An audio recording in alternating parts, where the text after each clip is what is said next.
प्रभु की आज्ञा के आगे हमारी नहीं चलती, चलेगी उसी की। लेकिन उसने हमें जो सुरक्षा कवच दिए हैं, हमें बुद्धि ज्ञान दिया है, उसका सही उपयोग सही वक्त पे करें। वो उन्होंने हमें इसीलिए बख्शा है कि उन बाधाओं को हम कैसे पार करें। इस काल और माया के खेल में काल तो अपना खेल खेलेगा, माया अपना जाल फेंकेगी और उस जाल में हम फंसेंगे और काल के खेल में भूल जाएंगे सारा काम, तो फिर मालिक की शक्ति क्या करेगी।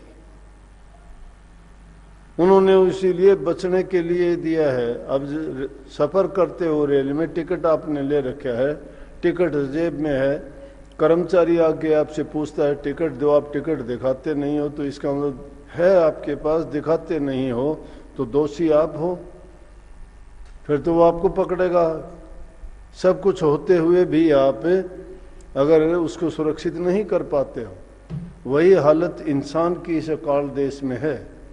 प्रभु ने इसको सभी खूबियों से नवाजा है, समझ दी है, विवेक है, ज्ञान है, इसको सब कुछ बताया भी है कि इस बात में संदेह नहीं कि तुम काल के देश में हो।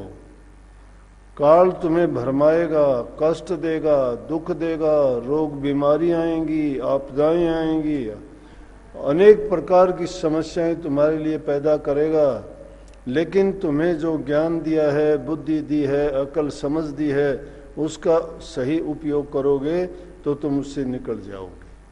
वो अपना खेल करता रहेगा, लेकिन प्रभु ने जिन तोहफों से हमें नवाजा है उनका उपयोग प्रयोग करके हमें प्रयास ये करना चाहिए कि उससे बच निकले। उनका मुकाबला करने के लिए वो दिए हैं।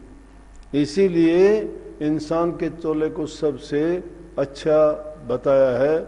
लेकिन अगर इन चीज़ों का प्रयोग नहीं करेंगे, हम भी उन जीव जंतु पशु पक्षियों की तरह से जो मंद बुद्धि हैं, जिनकी समझ कम है, जिनके पास विवेक नहीं है और जिनको ये पता भी नहीं है कि कोई अज्ञात शक्ति जो सर्वशक्तिमान है, जो सबकी सुरक्षा रक्षा करती है, कि उससे किस प्रकार अरदास करें, किस प्रकार उससे प्रार्थना करें, तो हम उन्हीं की तरह हम हो जाते हैं। लेकिन हम उनसे बेहतर हैं, हमें ये समझ है।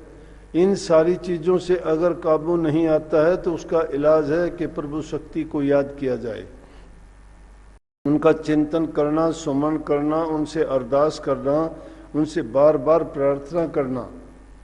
उनसे प्रार्थना करोगे तो कहोगे, और प्रार्थना भी ऐसी होनी चाहिए कि हम ना समझें, हमारा विवेक और बुद्धि काम नहीं करती है, हम काल और माया के देश में आके भूल चुके हैं कि हम भरमा दिए गए हैं।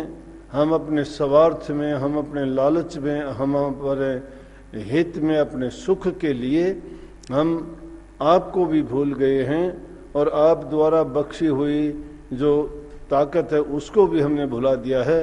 आप कृपा करके हमें ये कुछ सब कुछ करने का, इससे निकलने के लिए बुद्धि बख्शें, ज्ञान दें, ताकि इस आपदा से हम बच सकें। और आपके सिवाय दूसरी शक्ति कोई ऐसी नहीं है जो इससे बचा सके। मालिक से अरदास करोगे, निश्चित रूप से बचा लेंगे।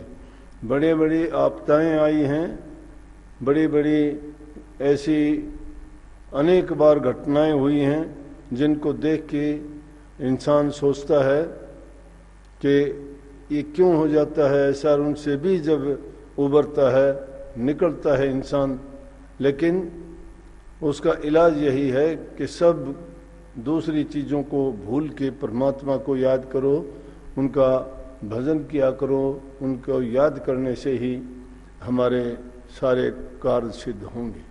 आप हमारे संत वाणी चैनल को सब्सक्राइब करें, वीडियो को लाइक करें, शेयर करें, और हाँ, बेल आइकन पर क्लिक करना बिल्कुल ना भूलें, ताकि हमारी किसी भी वीडियो की सूचना सबसे पहले आपको मिले।